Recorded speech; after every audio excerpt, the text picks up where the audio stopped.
waxaas laysa ka bixi marka insha Allah waa u sheegaa waa laga bixina asagana ilaahay warkiisi inuu kii qaata Allah ka dhigo ilma caasi jooga caasi waalidin laakiin ani caasi ma dhalin mana dhalayi insha Allah waa hagaagaysa waa ay sharafta Allah ku sheegaystay sheekh habeenkii 3 saac iyo bar 10 ka asaan noo dhigo asaga 10 ka aan habeenkii tagi jir caawa ma tagin hata laakiin 10 ma ku dhamaado gurigiisaan ku balansanahay waa u tagiina waxaana waa ay sheegtay video inuu ka saaro waa laga saaraa hortaadan dhahay wallaahi billaahi tallaahi hadalkan adiga hadalkaada kaliya maaha intaa la dhihin waxyaabahan caawa aan furka isugu tuurnay wariyaa waxaan ka bixi videoyaashan waxaas laysa ka bixi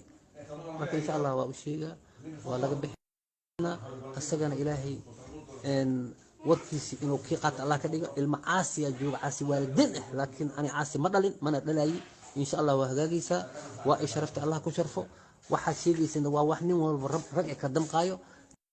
dabbay shiday laakiin iyadoo madaxeeda ugu hooraa meel ay ku harsatay weynaysa haddii iyada mashaakil sameeyay wiilkay gartaa inuu kula galgarato laakiin ma dhacayso iyadoo ku koomay insha Allah wabillahi tawfiiq walaalkay aniga hada sheekh marka tagdo soo wadwayna waxaana ka saar waa leeyahay